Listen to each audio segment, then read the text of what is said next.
Rebonjour Héloïse, rebonjour Bonjour. Pauline. Bonjour. Je vous propose une nouvelle enquête, cette fois sur la résonance de Schumann. Hmm. Qu'est-ce que vous avez comme information, Héloïse? Alors, j'ai une onde, ça me fait une vague de fou. Je sais pas ce que c'est. Euh, mon mental Schumann, je l'ai déjà entendu, mais en tout cas, ça fait une vague. Et ce qui est trop marrant, c'est qu'en bas, là, vient de se mettre à faire du piano. Le voisin d'en dessous vient de se mettre tout de suite à faire du piano. D'accord. Il joue bien, j'espère. Oui, il joue bien. Mais je sais pas Ok. si Schumann c'est du piano ou si un truc comme ça, mais en Ah tout oui. cas, c'est quelqu'un qui. C'est marrant que ça soit soumis Mais c'est une onde, en tout cas, moi ça se fait comme une vague comme ça où tout. C'est une fréquence qui réarrange certaines. Ton chant à toi, en fait. Il y a un réarrangement, et cet arrangement conduit à une forme d'harmonie, et de ce fait, cette harmonie te remet dans des fréquences plus élevées, à des fréquences plus élevées. Donc c'est quelque chose à utiliser, à recevoir. Ok. Je sais pas ce que c'est exactement, mais en tout cas, je Alors, sais. je te laisse observer les informations qui te parviennent. Pauline? Alors moi, dès que tu l'as dit, c'était dans le ventre. Vraiment, vraiment le ventre, quoi. Ça vibrait. C'était presque déstabilisant parce que, les entrailles, quoi. D'accord. Et voilà, pour l'instant, c'est tout ce que j'ai. Ok. Héloïse? Du coup, ce truc-là, euh, en, en arrivant en toi, ça permet aussi de faire le vide. Ça crée de l'espace. Et c'est comme aussi c'est marrant parce que c'est comme si on me disait que nous, humains, dans nos cellules, on avait déjà en commun ce petit truc que cette résonance va apporter. Et il y a aussi ce phénomène d'harmonie, ça se met ça se syntonise les deux ensemble en fait. Et c'est pour ça que ça nous remet dans des bonnes énergies parce que ça vient titiller un truc chez nous de l'ordre de l'harmonie, de l'ordre de la haute fréquence, qui du coup vient, ça rentre en résonance avec nous en fait. Et donc Ok. c'est ça vraiment, mais ça touche des résonances élevées chez nous. Donc c'est pour ça, c'est comme pour nous rappeler de hey, t'as ce truc divin en toi, t'envoie cette chose-là, et tu l'as et ça va te rappeler et ça va te faire remonter, tu vois. Et ça fait de la place dans le corps en fonction de là où t'as peut-être des zones qui sont un peu obstruées, fermées. Peut-être Pauline c'est le ventre, d'autres personnes ça va être autre chose, le mental aussi. Il y a vraiment un rôle apaisant et de faire de l'espace et d'harmonie. Ok. D'accordement, tu vois, j'ai ce truc un peu de musique, ça s'accorde. Ouais. L'humain s'accorde avec ce truc-là. Et Ok. ça rentre dans des harmonies, ça fusionne en symbiose vers des harmonies élevées ensemble. Mais c'est parce qu'on l'a déjà nous, en nous, ce truc, que ça réagit avec nous. D'accord. Pauline? Oui, je rejoins totalement ce que Héloïse a dit rapport aux cellules parce que en fait pendant l'induction tout à l'heure, j'ai eu deux choses que j'ai pas habituellement ou pas toujours. C'est que j'ai eu un moment comme si je sentais toutes mes cellules comme ça qui pétillaient et là ça m'a refait un peu cet effet-là. Avec quand même très localisé dans le ventre, mais j'ai senti aussi que ça pétillait un peu comme ça, je sais pas comment dire, c'est une sensation un peu comme un manège à sensation là où on est un peu le ouh, c'est quand on va trop sur la balançoire, t'as un truc dans le ventre comme ça m'a fait un peu ça.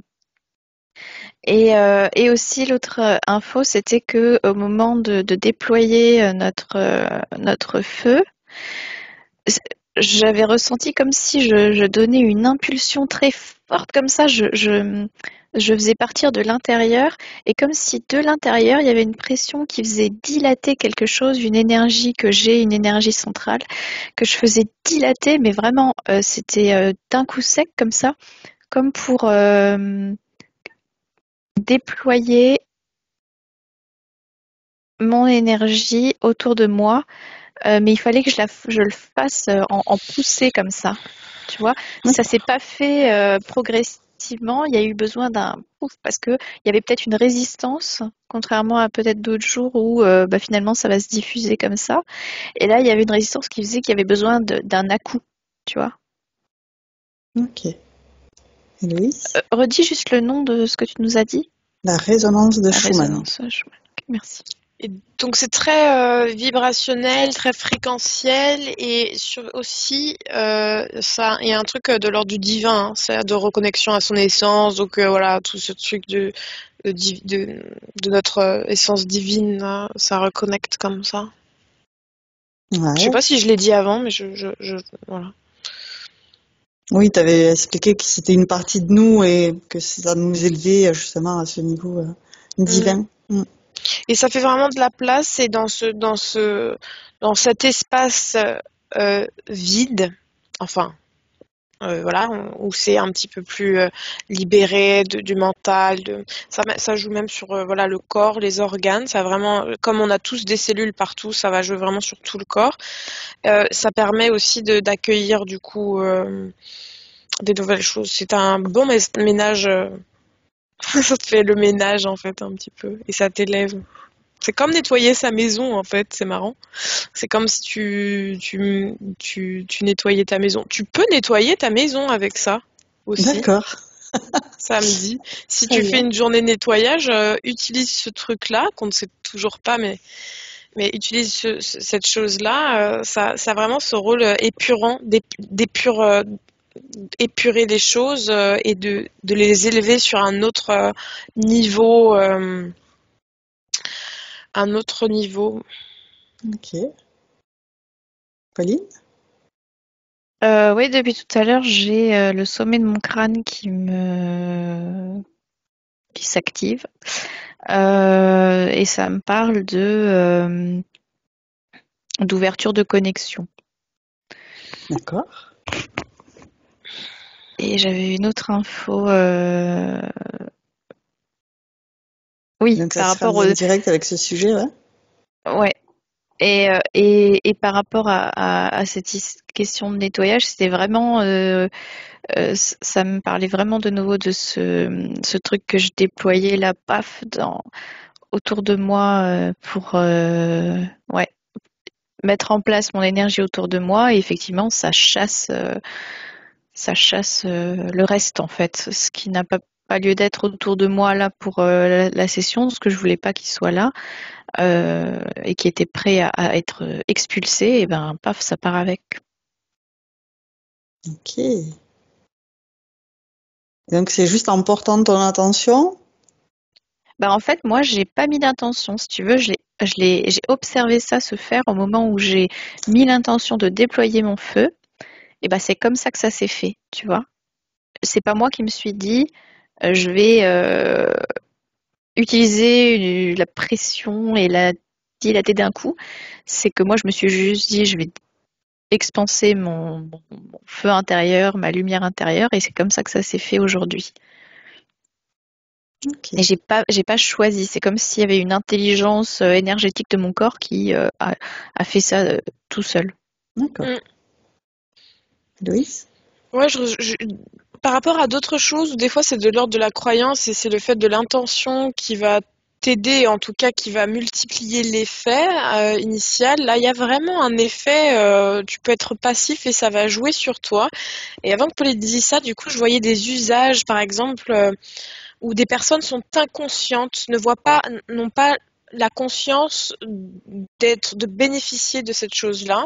Par exemple, dans un cabinet de dentiste où on va mettre ça avant pour que mais la personne n'en a pas conscience, mais tout de suite elle va faire le vide, s'élever sur un autre plateau, reconnecter avec sa partie divine, etc., etc. Donc chez le dentiste, chez un docteur, avant une opération un peu stressante. Enfin, tu vois, dans des cas de figure où ça peut être un peu anxiogène, et ben, euh, faire cette chose-là, ça permet d'apaiser, de faire de l'espace, de calmer les pensées.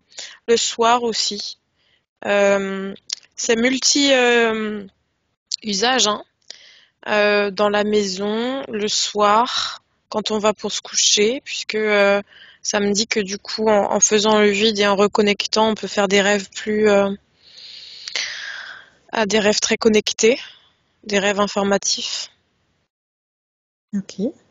Mais vraiment, c'est très bénéfique pour l'homme. Et ça reconnecte aussi avec, pour certains, j'ai l'impression que ça reconnectera avec des essences particulières. Disons, tu vois, j'ai le mot galactique, des personnes, ça peut reconnecter aussi certaines personnes à cette notion-là. Il y a un truc très céleste, hein, dans cette chose. Ah Ouais. oui, c'est ça que je voulais dire quand je parlais de mon crâne, c'était le mot cosmos qui m'était venu. C'est comme si ça crée une ouverture. Ouais, c'est comme s'il y avait un humain qui avait fait, donc en l'occurrence, j'imagine que c'est Schumann, si je ne me trompe pas trop, qui avait relayé une information qui était dans l'univers, dans le cosmos, et ça avait été un intermédiaire pour après le faire bénéficier aux humains. Et donc ça reconnecte à la source, à la partie divine. Mais à la base, c'est comme si c'était un peu un truc étranger, pas vraiment terrestre, quoi. C'est rigolo. Ouais. La personne a relayé ça, a matérialisé dans la matière humaine cette fréquence, cette vibration. Mais c'est quelque chose de très céleste et de très galactique. Pour moi, c'est des peuples galactiques qui nous ont fait ce cadeau. D'accord. Parce qu'effectivement, quand on regarde concrètement qu'est-ce que c'est cette résonance de Schumann, ben en fait c'est l'ensemble des pics spectraux dans le domaine d'extrêmement basse fréquence, 3 à 30 Hertz, du champ magnétique terrestre. Donc c'est vraiment notre planète qui a ces résonances globales dans la cavité formée par la surface de la Terre et l'ionosphère, qui fonctionnent comme un guide d'ondes et qui sont excités par les éclairs. Alors, du coup, c'est beaucoup plus terrien que ça, alors. Mais oui, c'est la planète quand même qui le fait, quoi. Il y a Ah ouais, vraiment c'est ce marrant. côté Ok. planétaire. Ouais, quand tu dis c'est la planète qui le fait, moi ça m'a fait comme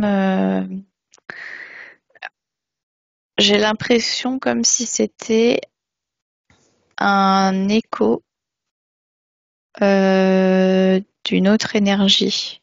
Ouais, moi aussi, c'est marrant parce que pour moi, c'est plus céleste que ça. D'accord. Tu vois, quand tu dis, Alors là, c'est parce qu'on n'a peut-être pas tout pourquoi la fréquence électromagnétique de la Terre fait ces oscillations. C'est peut-être justement en lien avec le cosmos. peut-être, parce que c'est vrai On que n'a moi, pas ça les m'a détails. réorienté vers quelque chose de beaucoup plus céleste que ça, donc, Parce qu'effectivement, on a mesuré que cette résonance était très basse, à 7,83 Hertz, et qu'elle s'amplifie de plus en plus, elle augmente énormément, et il y a des pics très élevés que les gens ressentent et se sentent vraiment fatigués. ah ouais.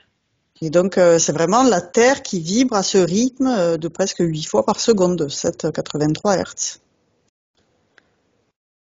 et qui augmente à des moments des pics très, très forts, de 14, 20, 27, 33 Hertz. Bah, tu vois, je vais être tout à fait honnête, ça n'a pas du tout ma ce que je vois. Enfin, tu vois, ce que je ressens, c'est pas du tout comme ça.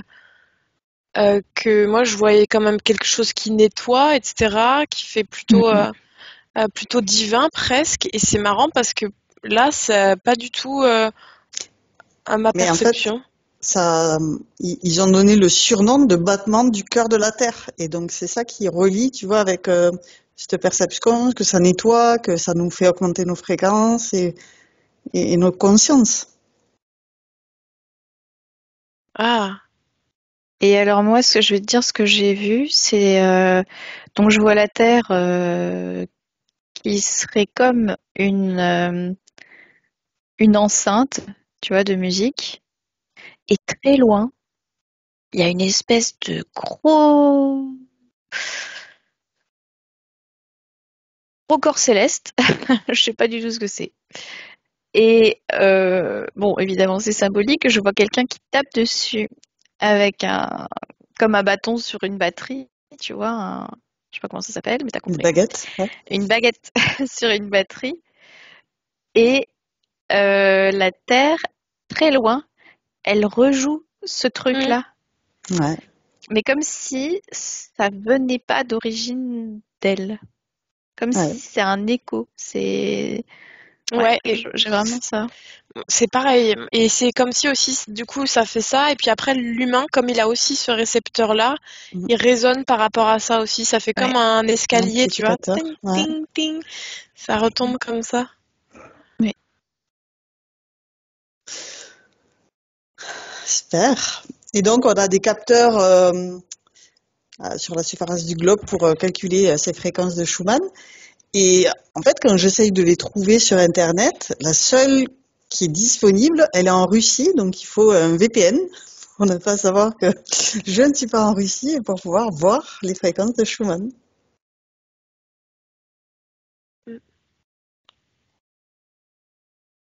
Est-ce que vous en voyez d'autres de ces capteurs? Bah moi, j'avais vu en premier, j'avais les USA.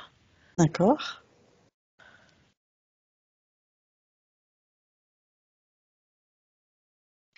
Ouais, Ouais, ouais, Pauline. ça me disait,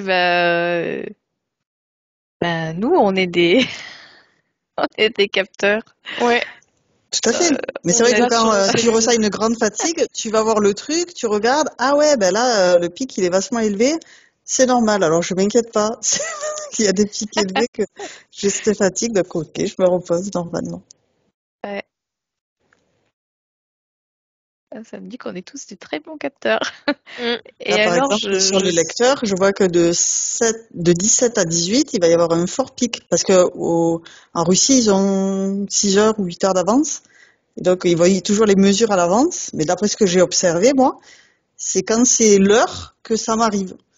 Donc là, ça serait entre 5 heures et 18 heures. Je vous invite à observer ce que vous ressentirez à ce moment-là, si vous Mm. sentez ce pic de Schumann. hum, et alors, ça me montrait par contre, comme si, donc,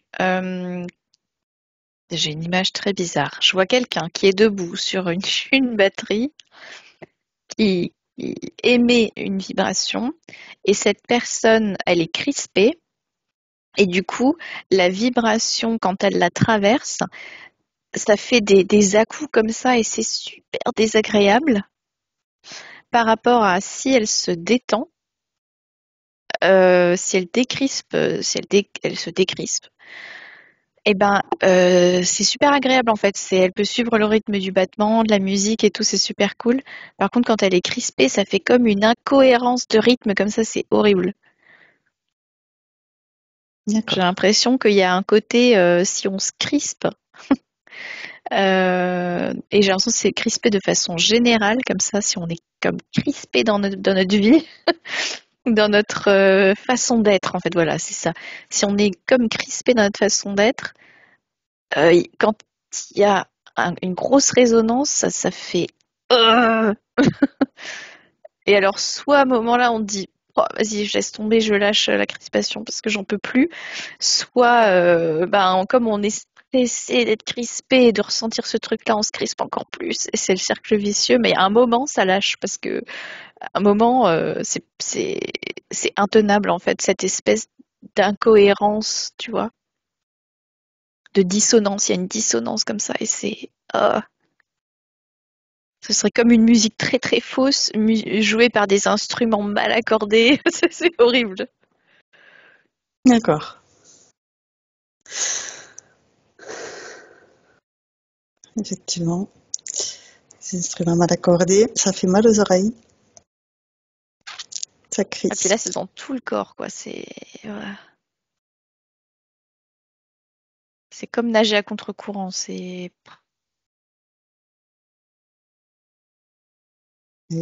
c'est très difficile, très fatigant.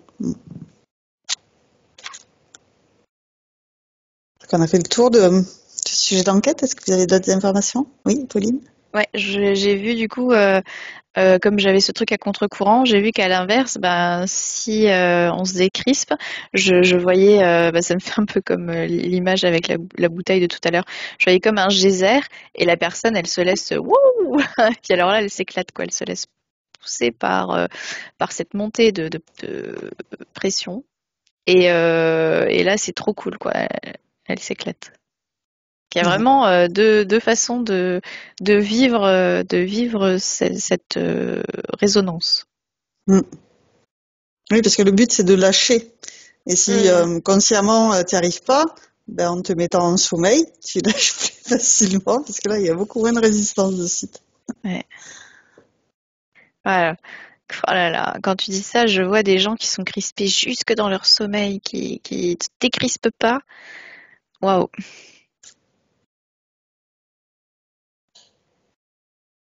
Ouais, mais effectivement, il y a différentes façons de recevoir ça, quoi.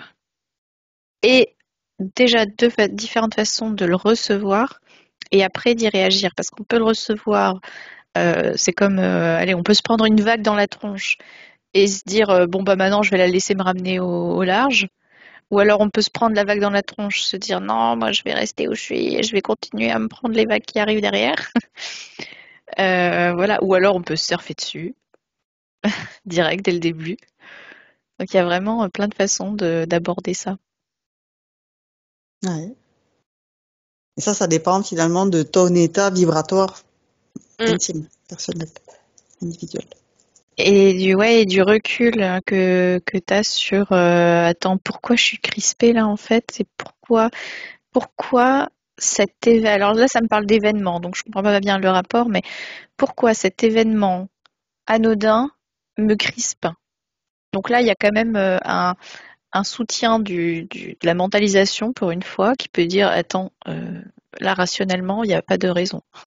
Donc, c'est qu'il y a quelque chose, il y a une crispation interne.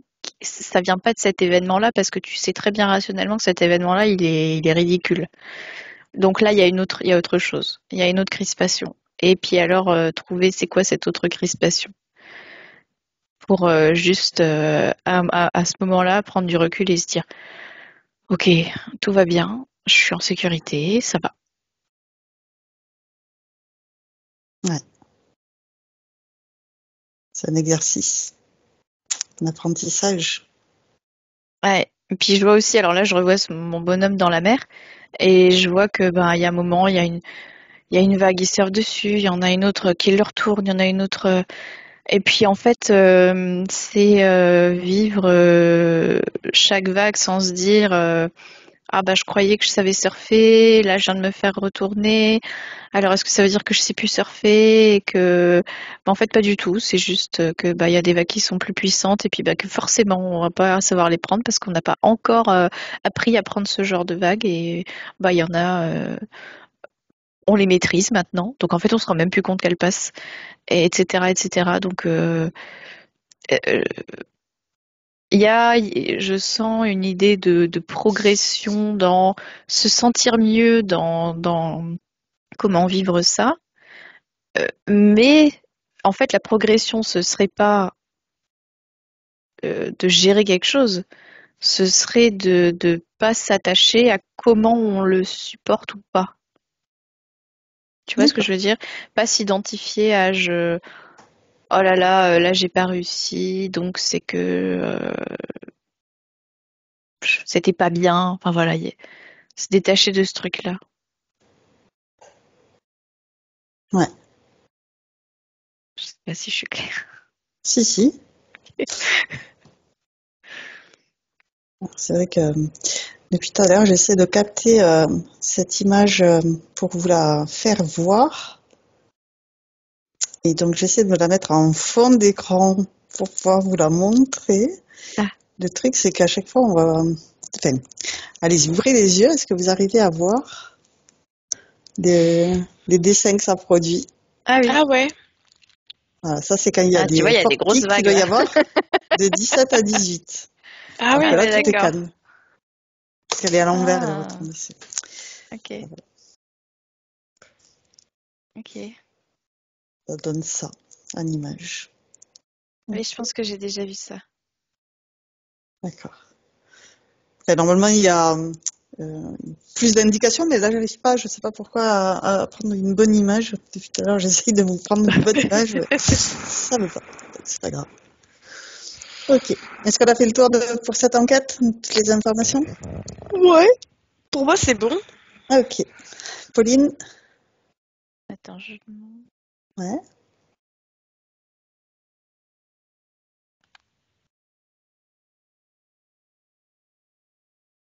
En fait, je cherchais j'attendais parce que je sentais qu'il y avait encore un truc avec les cellules et ça me parle des organes. Que les organes, c'est comme des familles de cellules et qu'elles ont leur propre façon de réagir du coup, leur propre tolérance, leur propre façon de te tamponner, tu vois, de faire tampon avec cette résonance. Et que donc il y a des organes selon les personnes qui... je crois que Héloïse l'a dit en fait tout à l'heure, je sais plus. Mais que en fait il y a différents organes qui vont être plus ou moins impactés. Et, en fait c'est pas parce que les organes sont des familles de cellules et que du coup elles réagissent pas de la même façon à une même résonance, à une même fréquence par rapport au vécu de cette famille de cellules. Et quand je dis vécu, j'ai l'impression que ça parle pas que de cette vie terrestre là. Enfin, c'est un vécu. Il y a une information, comme s'il y avait des familles. Ouais, comme si on était divisé en familles et que les organes, ils sont le reflet de parties de nous, des membres de notre famille interne. Ça me dit. Je sais pas dans quoi je parle là, mais bref. Et donc, comme si là, ces espèces de familles sont matérialisées, manifestées sous forme d'organes, et ils réagissent différemment. D'accord. Donc là, il faudrait rentrer dans le détail de comment chacun réagit. Ok. Bah, du coup, ça permet, j'ai l'impression, de sentir quel organe est crispé, par exemple. Et alors, peut-être... Enfin, je sais pas ce qu'on peut faire après. Mais en tout cas, ça permet de mettre la lumière sur un organe qui est crispé. Ok. Je voulais dire après, on peut savoir, bah, cet organe, ça représente ça, mais ça m'a comme arrêté en disant non, ça c'est mental. Un peu plus complexe que tout ça. Ouais, et mais il y a quelque chose quand même avec. En fait, voilà, c'est que cette identification, il faut pas la mentaliser dans le sens, allez, je vais aller chercher dans un livre, qu'est-ce que ça veut dire si mon foie il est crispé. Mais par contre, il y a un truc inconscient qui se met en branle quelque part du fait d'avoir ressenti ça et si on a pris le temps de juste percevoir, ouh là, il y a un truc lourd. Et déjà le fait d'avoir fait ça, il y a quelque chose qui se conscientise déjà. Oui, d'être à l'écoute. Oui. Déjà, c'est un premier pas vers ça. Ouais. Oui. Ok. Super. Héloïse, c'est ok pour toi? Ouais, c'est ok. Pauline? Ouais. Aussi. Parfait. Je vous remercie pour toutes ces informations. Merci. Et j'arrête l'enregistrement.